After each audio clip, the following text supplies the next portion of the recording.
Vamos lá então, pessoal. Bom dia para todo mundo. Vamos dar início à nossa aula de hoje e a gente vai começar corrigindo os exercícios do capítulo 4, ok? Eu estou usando como base o relatório das atividades de vocês no portal SAS, ok? Então eu vou corrigir os exercícios que vocês mais erraram, segundo o relatório. Se tiver algum outro exercício, além desses que eu trabalhar com vocês, podem me falar, tá? Fiquem à vontade. Então, eu estou no livro 1, página 58, capítulo 4, exercício número 4. Vou colocar aqui no chat para vocês, tá bem? Para todo mundo acompanhar. Ô, João, Oi, por algum motivo eu não tô conseguindo escrever. Eu vou sair e tentar voltar a ver se resolve. tá bom. Não tá aparecendo a barrinha para escrever. Ah, sem problemas. Página 58. Exercícios propostos, número 4, 5 e 7. Aí, funcionou. Deu certo? Deu. Que bom, então. Vamos lá, então, para a gente poder começar. Exercício 4. Acompanha comigo, por gentileza. A organização do Estado brasileiro que seguiu a independência resultou no projeto de qual grupo? Pessoal, como que o Brasil se organiza após a independência? Que modelo político que ele adota? Monarquia. Monarquia. Que tipo de monarquia o Brasil adotava? Absolutista ou parlamentar? No caso, Parlamentar. a parlamentar, constitucional. Muito bem. Lembram dos grupos políticos que a gente tinha lá, o Partido Brasileiro, o Partido Português, aqueles grupos de Ô, tendência? João, Oi, pode falar. a monarquia parlamentar é aquela que passa de geração para geração? Toda monarquia é hereditária, tá? Ela passa de geração para geração. A diferença da monarquia parlamentar para absolutista é que na monarquia parlamentar, o rei ou a rainha, ele é apenas chefe de Estado. Bem dizer, ele não tem poderes políticos. Quem tem poderes políticos, que é o caso do chefe de governo na monarquia parlamentar, é o primeiro-ministro, que representa o parlamento. No papel, o Brasil era uma monarquia parlamentar, existia um parlamento. Na prática, o Brasil era uma monarquia absolutista. Por quê? Porque o rei, o imperador no caso, Dom Pedro I, ele concentrou nas suas mãos todos os poderes. Lembram que ele dissolveu a Assembleia, ele outorgou a Constituição de 24, certo? Então, ele vai acabar concentrando os poderes nas suas mãos, ok? Bom, dos grupos políticos que a gente tinha no Brasil desde o primeiro reinado, nós temos os liberais, tudo bem? E temos os conservadores. Os liberais, eles tinham uma divisão. Existiam aqueles liberais um pouco mais radicais, que a gente vai ver agora na regência, eles vão ser chamados de liberais exaltados. Existiam aqueles liberais mais moderados. Esses liberais moderados defendiam um modelo político onde o rei tivesse poderes, não todos os poderes, mas que ele tivesse poderes. A gente pode entender que a organização do modelo político brasileiro se aproximava de qual dos dois grupos? Desses liberais mais exaltados, que queriam tirar todos os poderes do rei, ou desses liberais mais moderados? Moderado. Muito bem, os liberais moderados. Por quê? Porque o rei acaba tendo poderes políticos no Brasil ao longo do primeiro reinado. Qual a alternativa do exercício 4 vocês acham que se encaixa melhor nisso que a gente falou? Muito bem. A do seguinte, liberal moderado, que defendia a monarquia constitucional, a integridade territorial e o regime centralizado. O que é esse regime centralizado? É o que eu acabei de falar para vocês, os poderes concentrados nas mãos do imperador Dom Pedro I, tá bem? Pelo menos parte deles. Não foi o que aconteceu, mas enfim, a gente pode entender que atendeu mais aos interesses dos moderados do que dos radicais. Bom, exercício número 5. Tudo bem com o 4? Alguma dúvida, algum problema? Tudo certo? Bom, qualquer coisa vocês me chamam, tá? Sem problemas. Exercício 5. Ao proclamarem suas independências, as colônias espanholas da América optaram pelo regime republicano, seguindo o modelo norte-americano. O Brasil optou pelo regime monárquico por quê, pessoal? Por que o Brasil foi a única monarquia do continente americano? Porque quem proclamou a independência era o herdeiro do rei de Portugal? Muito bem, perfeito. O processo de independência brasileiro foi conduzido pelo príncipe herdeiro do trono português, certo? Então a gente pode falar que o Brasil se constituiu como uma monarquia pós-independência porque nós tínhamos uma grande influência de Portugal. Essa influência começou quando a corte portuguesa veio até o Brasil, tá bem? Saindo aí, fugindo das guerras napoleônicas, da invasão de Napoleão. Qual que é a alternativa das 5 que mais se aproxima nisso que a gente acabou de falar?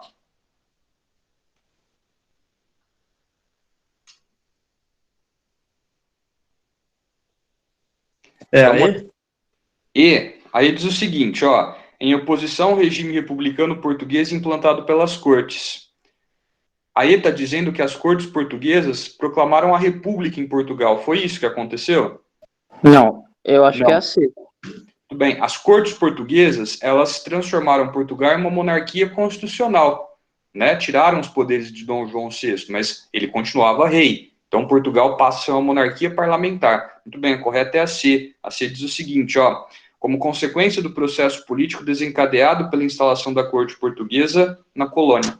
Ok? O Brasil adota o regime monárquico como o primeiro modelo de Estado, né, de organização do Estado e do governo, por influência de Portugal. E essa influência começa quando a corte portuguesa veio ao Brasil. Tá bem? Tudo certo com os 5? Nenhuma dúvida? Vou passar então para o exercício número 7. No exercício 7, vocês têm um mapa, ok? Esse mapa, se vocês olharem na legenda, ele vai mostrar para vocês as fronteiras e as divisões do território brasileiro, tá? E aí, a pergunta é a seguinte, os dados do mapa mostram que a emancipação política do Brasil, o quê?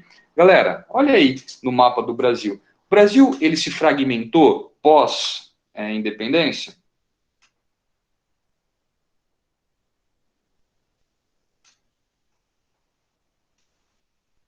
O Brasil se divide em vários outros países, do mesmo jeito que aconteceu com as colônias espanholas pós-independência? Não, ele mantém essa unidade territorial. O processo de independência, ele não é seguido por todas as províncias de imediato. Existiram resistências em algumas delas. E essas resistências foram controladas, foram reprimidas, né, por Dom Pedro I, logo após a proclamação da independência. Certo? Tem alguma alternativa que se encaixa nisso que a gente comentou?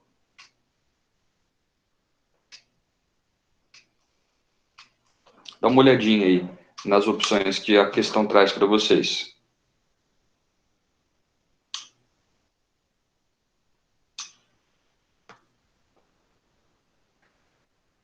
A D?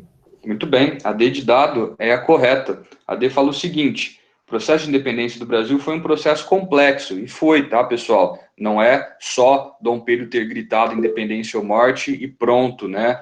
O Brasil estava independente. Não, aconteceram guerras, muitas províncias não aceitaram, quiseram continuar ligadas a Portugal, ok? E isso tudo foi tendo que ser contornado por Dom Pedro I. Então ele diz o seguinte, foi um processo complexo, no qual não houve adesão imediata de algumas províncias ao Rio de Janeiro. No caso, o Rio de Janeiro era o centro do governo, ok? Representado pelo poder do imperador Dom Pedro I, pois essas províncias continuaram fiéis às cortes de Lisboa, levando às guerras de independência. Certo até aqui, pessoal? Tudo bem com o exercício? Tem mais algum outro exercício que vocês gostariam de trabalhar antes da gente dar sequência com a teoria? E aí, povo? Acho que pode ir para a teoria já. Podemos dar sequência? Pode. Então tá. Eu vou espelhar a tela para vocês, ok? Se alguém estiver tendo algum problema para me ouvir ou para ver a tela, me fala, tá? E aí a gente tenta resolver. Vou pedir para vocês que qualquer dúvida que vocês tiverem agora, tá? Qualquer dúvida que vocês tiverem a partir de agora, que vocês me mandem por áudio, tá? Evitem mandar pelo chat, porque senão eu preciso parar a apresentação para poder ler a dúvida. Tudo bem? Vamos deixar aí a aula um pouquinho mais dinâmica. Bom, Ô, João, pode falar. sobre por exemplo, assim, sobre as monarquias. Certo. A Inglaterra, atualmente, Certo. ela é uma monarquia? A Inglaterra é uma monarquia. O chefe de Estado na Inglaterra é a Rainha Elizabeth II, por enquanto, tá? Só que a Inglaterra é uma monarquia parlamentar. Por quê? Porque o rei, no caso a rainha, né, hoje, ela não tem poderes políticos, ela não toma decisões políticas, tá bem? Nessa monarquia parlamentar, o chefe de governo, ou seja, aquele que toma as decisões políticas, é o primeiro-ministro, que é a pessoa que representa o parlamento britânico, certo? Assim como a Inglaterra, existem outras monarquias parlamentares também espalhadas pela Europa. A Espanha é outro exemplo, tá? Pois é, eu acho que a rainha ainda vai mais alguns anos aí, tá? Ela já é a monarca inglesa que mais tempo está no poder. Ela passou a Rainha Vitória. A Rainha Vitória governou por 65 anos. Ela já passou a Rainha Vitória. Mais um pouquinho, ela vai passar o Luís XIV. O Luís XIV foi o rei que, na história, mais tempo ficou no trono. O Luís XIV governou por 74 anos. Só que tem um detalhe, tá? Ele assumiu o trono com 4 anos de idade, certo? Então, é de se entender como que ele chegou tão longe. Mas a Rainha Elizabeth, apesar de ter assumido o trono muito depois, né, em idade, a gente acredita que ela vai passar aí. Eu estou torcendo, pelo menos, para ela passar Luís XIV. Tá bem? Bom, pessoal, posso começar? Todo mundo está vendo a tela, ok? Então, vamos dar início à nossa aula. A gente vai trabalhar hoje o assunto do capítulo 5, livro 2, que é período regencial. O período regencial, ele tem 9 anos de duração, ele vai de 1831 até 1840, ok? Ele é o período que se sucede à abdicação de Dom Pedro I, que foi o último assunto que nós vimos na aula passada, que marca o fim do primeiro reinado, ok? E o primeiro reinado não emenda no segundo reinado, por quê? Porque quando Dom Pedro I abdica, ele deixa o trono para o seu filho, Pedro de Alcântara, que na ocasião da abdicação tinha aí apenas 5 anos de idade, certo? Então, nós temos até a maioridade de Pedro de Alcântara, que assume como Dom Pedro II, né, até a coroação dele como imperador, nós temos o período regencial, né, que é o que a gente vai estudar hoje. Especialmente hoje, a gente vai trabalhar os aspectos políticos do período regencial. Por quê? O período regencial, ele é bastante conturbado, ele tem bastante revoltas. Só para vocês entenderem, em 9 anos nós temos 5 grandes revoltas que acontecem no Brasil, muitas delas simultâneas. Então a gente vai trabalhar hoje os aspectos políticos, né, na aula de hoje, e em uma próxima aula a gente entra nas revoltas e trabalha cada uma delas, ok? Bom, vamos começar então. Características gerais do primeiro reinado. O que a gente pode destacar? A primeira delas que eu falei para vocês, então, são as revoltas, ok? Este caráter instável, a gente já vai entender por que dessa instabilidade, ok? E as fases em que esse período se divide, tá? São 2 as fases em que o período regencial pode ser dividido.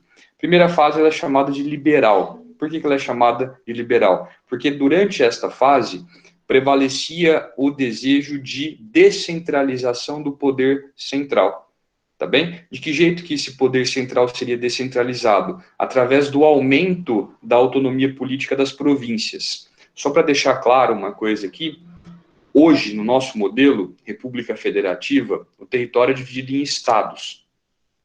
Durante a monarquia, no Brasil, o território era dividido em províncias. Então, toda vez que eu falar em províncias, entendam vocês que era uma divisão do território brasileiro, ok? Não é a mesma coisa que estado, tá bem? Tem as diferenças entre estado e província, ok? Mas, do mesmo jeito que o estado é uma divisão territorial, a província também era. Então, só para ficar claro, nessa primeira fase, eles queriam descentralizar o poder central e aumentar a autonomia dessas províncias. E aí nós temos a segunda fase, que é chamada de fase conservadora. Na fase conservadora, nós temos como característica principal a concentração dos poderes em torno do poder central por meio da retirada da autonomia dessas províncias, ou seja, é o inverso do que acontece na primeira fase, é um regresso, tá bem? Vocês vão ouvir de novo essa palavra quando a gente chegar na segunda fase, tá ok? Bom, outro ponto que a gente tem que destacar dentro do período regencial são as tendências políticas. Galera, vamos entender o seguinte, Quem que apoiou Dom Pedro I na proclamação da independência? Estão lembrados? Que parcela da população brasileira se aproxima de Dom Pedro e o apoia na proclamação da independência? Os ricos. A elite, muito bem. Que grupo que se vira contra Dom Pedro I quando ele concentra os poderes nas suas mãos por meio da Constituição de 24? Os ricos. A elite, muito bem, os ricos. Que grupo que vocês acham agora que vai assumir o controle político do Brasil durante a Revolução? Muito bem, a elite, esses ricos. Só que, apesar de todos eles formarem a elite, dentre este grupo social existiam divergências políticas. Como assim? Eles não concordavam em aspectos do como conduzir politicamente o Brasil. Tá bem? E dessas divergências entre as elites brasileiras vão surgir as tendências políticas que eu coloquei para vocês aqui agora, ok? Essas tendências políticas vão organizar, né, vão dividir e organizar a elite brasileira em grupos, e esses grupos darão origem aos partidos políticos que a gente vai ver no finalzinho da regência e ao longo de todo o segundo reinado. Tudo bem? Tendências políticas são essas. A primeira delas são os restauradores. E aqui um detalhe. As tendências políticas tinham apelidos. No caso dos restauradores, eles eram chamados de caramurus. Qual que é a característica dos restauradores? O que vocês acham que eles queriam? Por que vocês acham que eles têm esse nome? Monarquia absolutista? Eles queriam que voltasse ela? Muito bem, eles queriam restaurar, no caso, a monarquia de Dom Pedro I, que tinha um caráter, igual o Caio falou, absolutista. Porém, esse grupo ele vai perder força quando Dom Pedro I morre. Como que você vai restaurar a monarquia de um cara que morreu? Então, os restauradores eles são um grupo que vão ter aí certa influência, né, entre a elite brasileira até 1834, quando Dom Pedro I morre. Ok? Além dos restauradores, existia o grupo liberal. Ok? Só que o grupo liberal se dividia em dois grupos. Tá bem? Um grupo que se dividia em dois. Quais eram eles? Os liberais moderados, que apareceu aí para vocês, também chamados de chimangos, tá bom? Por que eu estou colocando esses nomes incomuns? Pessoal, não duvidem da possibilidade de algumas questões trazerem como referência aos restauradores, fazer referência aos restauradores como caramurus e aos liberais moderados como chimangos e depois aos exaltados, que a gente vai ver que é outro grupo, como farroupilhas, tudo bem? Já vi questões fazerem isso, então é bom a gente saber, tá ok? Bom, qual que é a característica deles? Eles queriam participar do poder político, só que eles não queriam alterar muito esse poder político. Por que eles não queriam alterar muito o poder político? Porque eles queriam preservar os seus privilégios e o seu status social. Se o modelo político se alterasse muito, esses privilégios e o status social estariam ameaçados, ok? Então, eles queriam uma participação política, porém sem mexer muito no modelo político, ok? Muitos desses liberais, apesar do nome, né, eles eram monarquistas. Por quê? Manter a monarquia significava manter a ordem social vigente e garantir, então, os privilégios e o status social que eles possuíam. E o outro grupo que formavam os liberais eram os liberais exaltados, chamados aí de farroupilhas, igual eu acabei de adiantar para vocês. Principais características deles: queriam maior participação política, ok? Eles defendiam aí, muitos deles, né, defendiam a república, ou seja, um modelo político onde eles tivessem grande participação e o rei caísse fora. Tá certo até aqui? Outra parte desses liberais exaltados defendia uma monarquia constitucional. Existia o rei, só que o rei não teria poderes políticos, igual eu adiantei para vocês, que é o caso da monarquia inglesa, ok? Galera, dúvidas até aqui? Tem alguma pergunta? Algum ponto que vocês gostariam de comentar? Ou eu posso seguir? Ô, João, Pode falar, cara. os liberais exaltados, por serem elite, eles queriam o fim da escravidão ou também não? Não, eles não eram tão liberais desse jeito, tá? A gente vai comentar isso daqui a pouquinho. Existe uma diferença entre os liberais no Brasil e os liberais europeus, que é onde surge a ideia do liberalismo, tá bem? Eles não propunham o fim da escravidão, porque eles eram elite e a escravidão era a base do trabalho no Brasil e era o que enriquecia eles também, Tá certo? Beleza? Beleza. Sim? Mais alguma coisa, pessoal? Não? Então vamos dar sequência. Bom, Peraí, esses... ô João, Pode falar, pode falar. volta no slide anterior. Volto. Pode falar. Quando eles queriam restaurar a monarquia de Dom Pedro, Certo? Os restauradores? isso, isso, Tá. isso foi a elite que quis? Sim, parte da elite brasileira. Entenda você? Mas, tipo assim, Pode tá, falar. mas, tipo assim, mas, tipo, a população não queria isso. Ou queria? Então, aí que tá. A população, ela não participou da independência, nem da organização política do Brasil independente. A população ficou alheia, ela foi deixada de escanteio, ok? Quem participou do processo de emancipação política, né, do processo de independência, e quem organizou politicamente o Brasil foi a elite. Só que agora, na regência, sem o imperador, sem Dom Pedro, essa elite começou a divergir no como organizar politicamente o Brasil.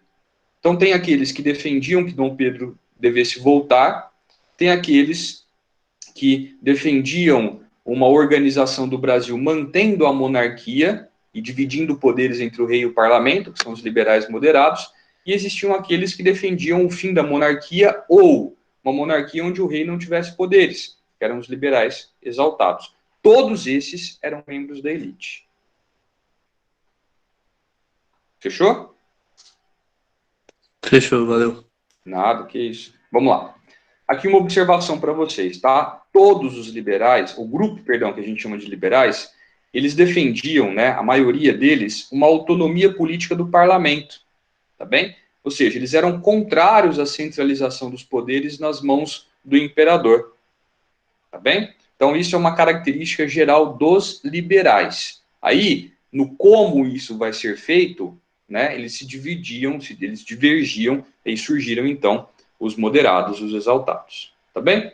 Esses três grupos que eu destaquei para vocês, os restauradores, os liberais moderados, os liberais exaltados, eles formaram alianças entre si, e dessas alianças surgiram grupos políticos. Não são partidos ainda, tá? A gente vai ver que esses grupos vão formar os partidos, ok? Mas aí é mais para frente. Então, dessas divergências ideológicas entre as elites brasileiras, que fez surgir a tendência restauradora, a tendência liberal moderada e a tendência liberal exaltada, surgem grupos políticos a partir da aliança, da junção entre partes dessas elites, segundo essas tendências que eu falei para vocês. Quais são esses grupos? São dois, ok?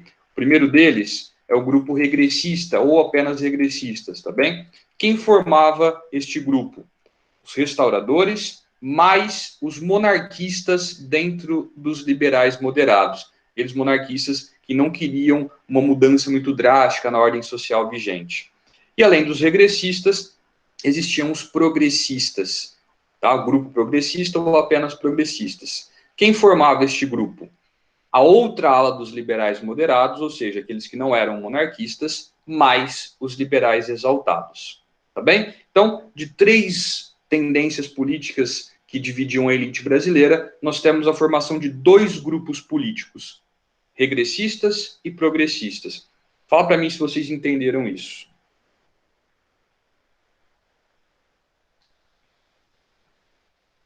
Galera? Entendemos. Eu acho que Sim, Ficou claro? De verdade? sim. Sim? Então, perfeito. Claro, isso a gente entra então na primeira fase que eu adiantei para vocês lá atrás, tá? A primeira fase do período regencial, ela é chamada de fase liberal, ok? Onde nós temos o avanço do grupo liberal no controle político do Brasil. Vamos lá. Essa primeira fase do período regencial, ela tem fortes características e tendências liberais, por quê? Porque ela defendia a descentralização do poder central e o aumento da autonomia das províncias. Tá bem? Por isso que ela é chamada de fase liberal. Por essas características, a fase liberal, ou primeira fase, ela também é chamada nos livros de história de primeira experiência republicana. No Brasil não era uma república, ele era uma monarquia. Estávamos no período regencial, porque o imperador não havia sido coroado ainda. Porém, o modo como esses regentes vão conduzir a política, descentralizando o poder e aumentando a autonomia das províncias, fez com que, politicamente, o Brasil se assemelhasse a uma república. Então é por isso que a gente fala que essa foi a primeira experiência republicana do Brasil. Tudo bem? E aqui o que eu acabei de comentar com vocês lá atrás, a diferença entre o liberalismo no Brasil e o liberalismo lá no seu continente de origem, na Europa.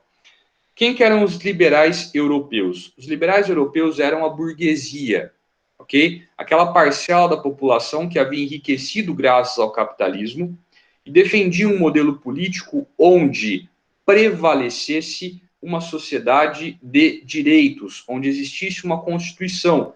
Por quê? Porque eles queriam uma organização social onde eles pudessem usar o seu dinheiro, o seu capital, para poder ascender politicamente, para conquistar poderes. Eles queriam o fim daquela sociedade de ordens, aquela sociedade onde a pessoa tinha privilégios, né, porque ela nasceu com um título de nobreza. Então, eles queriam o fim das monarquias absolutistas, da sociedade de ordens, e a ascensão de uma sociedade de direitos, onde eles pudessem, então, usar esse capital para poder ascender politicamente. Quem que eram esses liberais no Brasil? Os liberais no Brasil eram os membros da aristocracia, aquelas pessoas ligadas à terra, ok? Que defendiam o liberalismo pelo motivo simples de manter o seu status e seus privilégios sociais. Enquanto o liberalismo na Europa era sinônimo de mudança, no Brasil, o liberalismo ele acabou sendo utilizado como uma ferramenta para a manutenção da ordem social vigente, dos status e privilégios daqueles que defendiam essa doutrina. Conseguiram entender? Sim. Sim? Ficou claro? Tá. Então vamos lá. A primeira fase do período regencial que a gente está trabalhando, que é a fase liberal, ela é dividida em duas, ok? Em dois períodos. Quais são esses dois períodos da primeira fase? A regência trina provisória e a regência trina permanente. O que é a regência trina? A partir do nome, vocês acham que tem... Na verdade, vocês acham que tem esse nome por quê? Deve ter, tipo, O governo, Não entendi, desculpa, cortou. três pessoas ou três poderes que governam, sei lá. tipo isso. Muito bem. São três regentes que governam o Brasil. Por isso chama-se regência trina, ok? A regência trina, ela tem a fase provisória e a fase permanente, certo? Então, voltando. Nós estamos falando da primeira fase do período regencial, que é a fase liberal. A fase liberal tem dois períodos, tá bem? A regência trina provisória e a regência trina permanente. Ficou claro isso para vocês? Sim. Sim? Ô, João, Pode falar, cara. quando você fala que é essa fase liberal aí, quer dizer que, tipo, de 1831 aí até 1834, foram 6 pessoas desse partido liberal que ficaram assumindo o Brasil? Ou não? Quando eu falo que essa primeira fase era liberal, eu estou dizendo que a condução política do Brasil teve características liberais. Ou seja, o que esses três caras fizeram ao longo deste período deu à política brasileira um caráter liberal. O que eles fizeram, resumidamente? Eles descentralizaram o poder e aumentaram a autonomia das províncias. Não é que o grupo que controlava o Brasil era o grupo liberal. Não. O modo como eles conduziram a política do Brasil deu à nossa política um caráter liberal. Conseguiu entender? Por isso que a gente chama essa primeira fase de fase liberal. Entendi. Mas, tipo, Pode falar.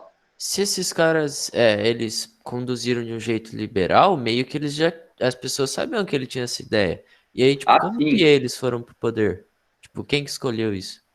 Então, quando começa a regência, né, 1831, ela já é organizada dessa forma, ok? 3 regentes, certo? Por isso que ela é chamada, só que ela é chamada de provisória por quê? Porque esses 3 regentes vão tomar as medidas e vão organizar eleições para oficializar a existência desse governo onde 3 regentes estão no poder. A regência já começa com 3 regentes no poder. Conseguiu entender? Consegui. O que é uma regência? A regência, ela é um período onde o rei ou imperador, ele não foi coroado ainda, certo? O Pedro de Alcântara era o futuro monarca brasileiro, só que ele ainda não havia sido coroado, certo? Então, até a coroação do Pedro de Alcântara, e aí coroado ele assume o título de Dom Pedro II, até isso acontecer, quem governou o Brasil foram os regentes. Por que que o imperador não foi coroado quando o Dom Pedro I abdicou do trono? Porque ele era uma criança, ele não tinha idade para ser coroado. Do mesmo jeito que se precisa atingir certa idade para tirar a carta de motorista, ele precisava atingir certa idade para ser coroado imperador. Ok? Então, como ele não tinha idade ainda, quem assume a condução política do Brasil são os regentes.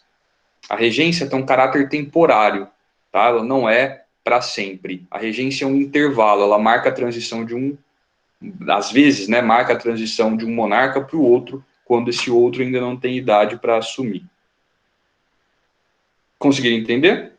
Beleza. Uhum.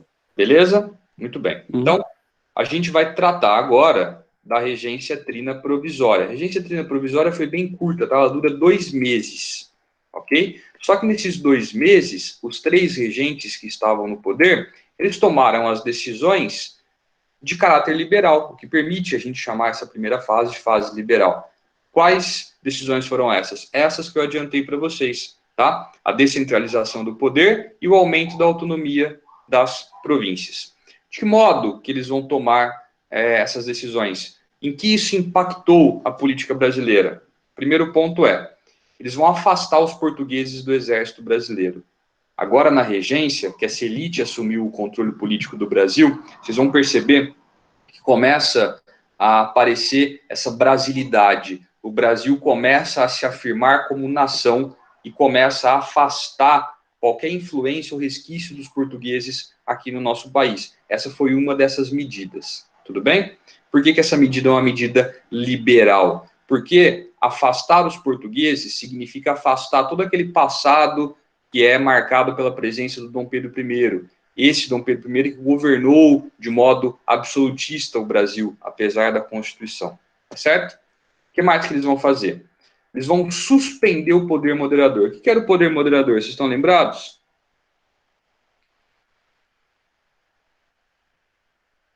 É o quarto poder que dava pro rei pra ele meio, tipo, que em prática controlava tudo. Ele podia vedar os poderes dos outros. Perfeito, muito bem, gente. O poder moderador era o quarto poder, ok? Ele também era exercido pelo imperador, além do poder executivo, e dava ao imperador o poder de veto sobre o legislativo e o judiciário. Bem dizer, o poder moderador concentrava nas mãos do imperador todos os outros poderes, tá bem? Agora, na regência trina provisória, eles vão entrar com um pedido de suspensão do poder moderador. E, não sei se vocês estão lembrados, né, da noite de agonia, quando os parlamentares decidem manter a sessão da Assembleia Constituinte, mesmo Dom Pedro I tendo dissolvido a Assembleia, e na sequência eles são presos e exilados. Lembram desse episódio? Pois bem, essas pessoas que foram presas e exiladas, né, expulsas do Brasil por Dom Pedro I, são anistiadas. O que é isso? São perdoadas, elas passam a poder voltar ao Brasil, agora na regência trina provisória. E essa regência trina provisória, então, vai organizar politicamente o Brasil para que, finalmente, nós entremos na regência trina permanente. Ok? Bom, a regência trina permanente mantém as características liberais da regência trina provisória. É por isso que as duas formam a primeira fase, que é a fase liberal. Tudo bem até aqui? Hein, pessoal? Sim. Sim? Quais são essas medidas e características liberais? De novo, descentralização do poder, aumento da autonomia das províncias. De que modo eles vão conseguir isso? Eles vão descentralizar o poder judiciário, eles vão descentralizar o poder legislativo, ok? Tudo isso vai acabar reforçando o poder das elites, afinal, esses liberais também eram membros da elite, então eles estavam aumentando de forma local os seus próprios poderes, tá bem? Qualquer Pera, o dúvida? que eles fizeram com o poder legislativo e executivo? Eles vão descentralizar. Tudo era concentrado no poder executivo, legislativo e judiciário central. Então vamos colocar assim, tudo que acontecia no Brasil partia do Rio de Janeiro, que era a capital, certo? Tudo bem até aqui? Uhum. Sim? Agora, durante a regência trina permanente, os regentes vão permitir que as províncias tenham suas próprias assembleias legislativas. Como assim? Vão permitir que as províncias criem suas próprias leis, ok? Ou seja, não vai precisar sair lá do Rio de Janeiro. Cada província vai ter autonomia para conduzir o seu poder legislativo. E no caso do poder judiciário, a mesma coisa. As decisões que antes eram tomadas todas no Rio de Janeiro, pelo Judiciário Central, passam agora a poder ser tomadas pelos judiciários locais, ou seja, em cada uma das províncias do Brasil. Ficou claro? Aham. Sim? Então vamos seguir. Valeu. Que isso? Vamos lá. Como características da regência trina permanente, nós temos o avanço da cafeicultura pelo Brasil. E aí, pessoal, isso é importante. O avanço da cafeicultura fez surgir uma outra elite. Além daquelas que já existiam, surge uma outra. Quem que era essa nova elite? Os cafeicultores, aqueles ligados à cafeicultura. A regência trina permanente criou a Guarda Nacional. O que era a Guarda Nacional? Era um efetivo militar que vai atuar aí nas localidades rurais do Brasil. Ela tinha uma função de polícia, ok? E era uma força auxiliar ao Exército Brasileiro, ao Exército Regular. Por que foi criada a Guarda Nacional? Por que era necessária a criação desse efetivo de policiamento? Lembra que eu falei para vocês que o período regencial é marcado por várias revoltas? As revoltas aconteciam aí no interior do Brasil. Então, o governo vai criar a Guarda Nacional e vai, com ela, sufocar essas revoltas. O governo vai querer sufocar as revoltas que estavam acontecendo por meio da Guarda Nacional. Quem controlava essa Guarda Nacional? Olha o que eu falei de aumento do poder das elites. As próprias elites locais, ou seja, os grandes proprietários de terra.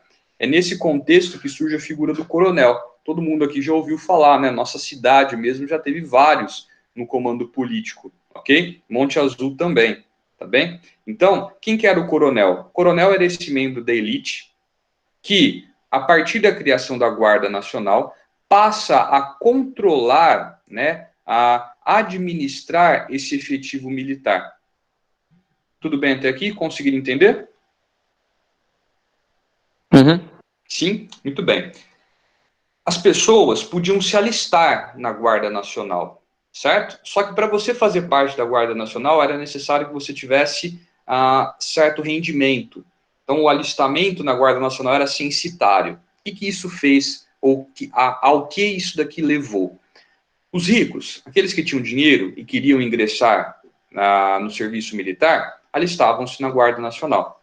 Aqueles que não tinham tantos recursos ou eram pobres e que também queriam ingressar no serviço militar, se alistavam no Exército. Então a Guarda Nacional ela meio que diminuiu o prestígio do Exército. Ela colocou a população mais simples dentro do Exército Brasileiro e os ricos dentro da Guarda Nacional. Tá bem? Mas isso é só uma observação. Dúvidas? Posso seguir? Ô, João, na falar. página 5 tem a foto dos uniformes da Guarda Nacional. Esses Isso. são aqueles mesmos que participam da cerimônia de posse do presidente? Tipo, sempre que um presidente novo é empossado, são esses que é utilizados ou são outros? Não, esse uniforme, se eu não estou enganado, tá? Que está no livro de vocês, era o uniforme de um dos destacamentos da Guarda Nacional. Tá bem? O modelo do uniforme ele variava, tá? De acordo com a região, tá certo? Esse uniforme, porém, ele é semelhante à guarda do Palácio do Planalto e do Palácio da Alvorada.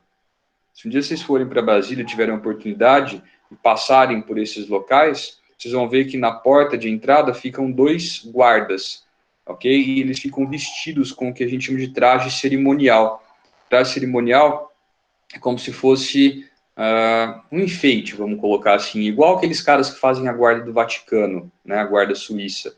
Aquela roupa que eles usam, um traje com armaduras, bastante medieval, não é a roupa que eles usariam ou que eles usam constantemente. Aquilo lá é a guarda cerimonial. Ele está ali para se destacar no ambiente, né? Meio que para deixar o ambiente, para enfeitar, vamos colocar assim.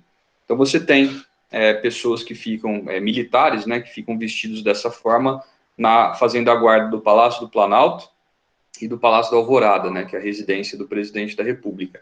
Aqueles caras que acompanham o presidente no dia da posse são os Dragões da Independência. Se você voltar no livro, deixa eu achar aqui, ó, quer ver? Lá na página 51, lá no livro 1, você vai ver os Dragões da Independência são aqueles que aparecem no quadro do Pedro Américo, em volta do Dom Pedro I, no Grito da Independência. Beleza? Beleza. Sim. Dragão é um destacamento, tá, de cavalaria que existia em quase todos os exércitos do mundo. Eles passam a ser chamados de Dragões de Independência, porque são eles que estavam junto, né, eles eram a guarda, ou parte da guarda pessoal do Dom Pedro I, estavam juntos ali no momento da proclamação da independência. Aí passaram a ser chamados de Dragões de Independência, certo? Bom, vamos seguir aqui então. A regência trina permanente, que nem eu falei para vocês, que tem como característica, né, a descentralização do poder judiciário também, vai fazer isso por meio da criação do Código de Processo Criminal. O que era o Código de Processo Criminal? Ele unificou a justiça brasileira. Como assim? A partir deste código, em todo o Brasil, havia um padrão para análise dos delitos e para as penas que seriam sentenciadas a partir de cada delito. Ok? Então, não valia mais da interpretação, da influência que essa pessoa tinha. Isso continuava valendo, mas, de maneira geral, a partir da criação do Código de Processo Criminal, no país inteiro, houve uma padronização para os delitos, ou seja, se a pessoa fez tal coisa, enquadra-se no delito tal. Isso para todo o Brasil. E se ela fez isso, a pena que ela vai receber é essa. Também era a mesma para todo o Brasil. Ok? Por meio do Código de Processo Criminal, cada município do Brasil elegia os seus próprios juízes e promotores, ou seja, os municípios passavam a ter o poder de conduzir juridicamente as suas vidas, não dependia mais do Rio de Janeiro. E é nesse contexto que surge a figura do juiz de paz. Tudo bem? O juiz de paz, então, ele estava ali ligado a esse judiciário municipal. O juiz de paz tinha certo controle sobre a Guarda Nacional. Ah, mas não eram os coronéis que controlavam? Os coronéis comandavam a Guarda Nacional. Quem tinha o controle, vamos colocar, administrativo das guardas nacionais em cada município, em cada região, era o juiz de paz. Certo até aqui, povo? Sim ou não? Certo. Certo? E aí, para a gente fechar as características da regência trina permanente, em 1834, o último ano da regência trina, vocês vão entender por quê, é criado o ato adicional. O ato adicional, ele vai propor uma reforma constitucional. Lembram da Constituição de 1824? Pois bem, ela vai ser reformada. O que eles vão reformar na Constituição de 1824? Eles vão inserir ou criar as Assembleias Legislativas Municipais. O que são as Assembleias Legislativas Municipais? Elas podem ser comparadas, grosso modo, com as câmaras municipais que existem hoje nas cidades. Elas tinham o poder de elaborar leis que iriam atuar, que iriam valer naquele município. Essas Assembleias Legislativas Municipais substituíam um outro órgão que existia no primeiro reinado, que era o Conselho Geral. Por que substituía esse órgão? Porque o Conselho Geral era submisso às vontades de quem? Do imperador. Ao criar as Assembleias Legislativas Municipais, o ato adicional de 1834, ele vai aumentar ainda mais o poder das elites locais. Por quê? Porque eram essas elites, esses grandes proprietários de terra, que formavam essas assembleias, que compunham essas assembleias. Eram chamados homens bons. Tudo bem até essa parte, pessoal? Sim? Sim. Eu vou só fechar o ato adicional, eu sei que já está acabando a nossa aula, para eu não ter que retomar toda a regência trina permanente na próxima aula, ok? Está acabando já.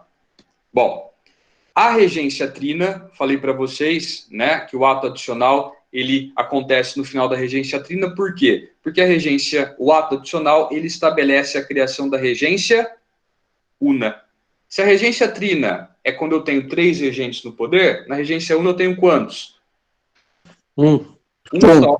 Muito bem. A partir da criação da regência una, o poder executivo passaria então a ser controlado por um único regente, ao invés de 3. Esse único regente seria eleito de 4 em 4 anos, seria eleito por voto direto, que é o mesmo tipo de voto que a gente tem hoje. Você vota diretamente na pessoa que você quer que assuma o cargo. O voto seria secreto, igual ele é hoje também, porém, esse voto lá na regência una, ele ainda era censitário, ou seja, ainda estava ligado à renda, ok? É Bom, quase igual que a gente tem hoje, né? Tipo, eles basicamente votam presidente, mas quem vota é os ricos.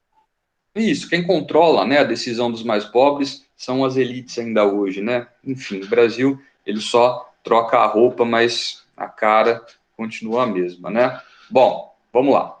Para concluir, vocês acham que a regência una, ela vai reforçar ou não a tendência liberal? Acho que vai. Vocês acham que vai? Pois é. Eu acho que vai. Esse era o objetivo, era passar a ideia de um reforço da tendência liberal. Porém, vocês vão perceber que a regência una, ela escondia medidas contrárias ao liberalismo. Por quê? Olha aqui na observação que eu coloquei para vocês. O ato adicional, que a gente pode entender como um reforço do liberalismo, ele escondia características e ideias conservadoras de descentralização do poder ao invés de concentração do poder, de centralização ao invés de descentralização. Por quê? Primeira delas, lembra que eu falei para vocês das províncias que podem ser comparadas aos estados? Muito bem, quem que governa os estados hoje?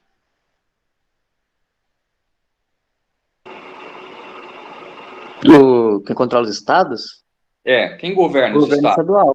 O governador, muito bem. As províncias também tinham uma pessoa que controlava elas politicamente. Esse cara era o presidente das províncias, certo?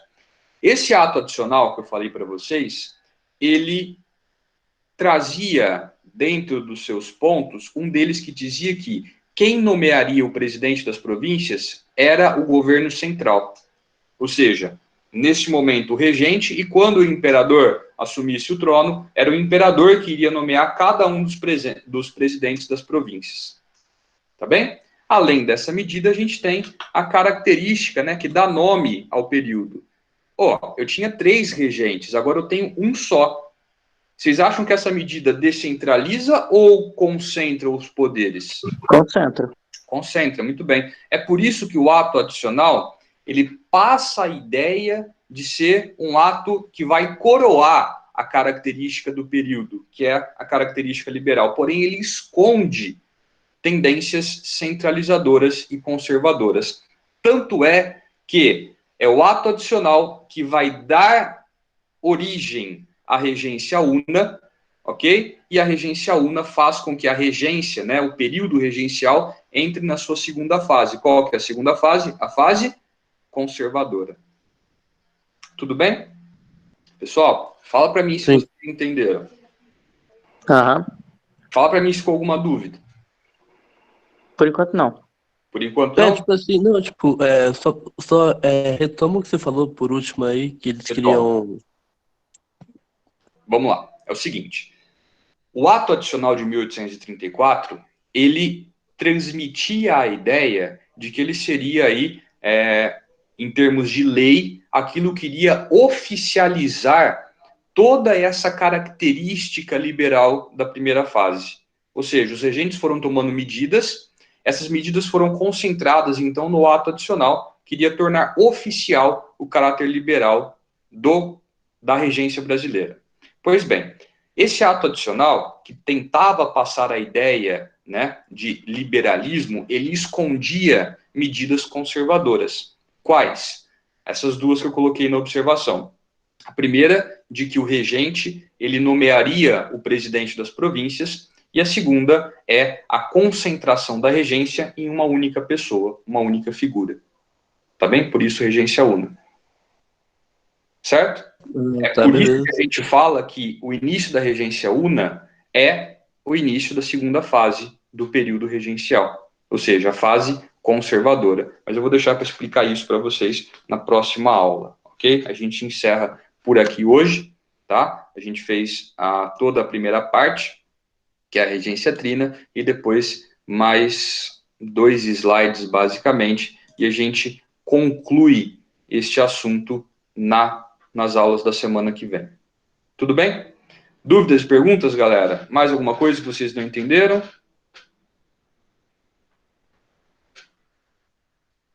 Tudo certo? Povo? Tudo de boa. Tá de boa, João. Então tá. Pessoal, muito obrigado pela atenção de vocês.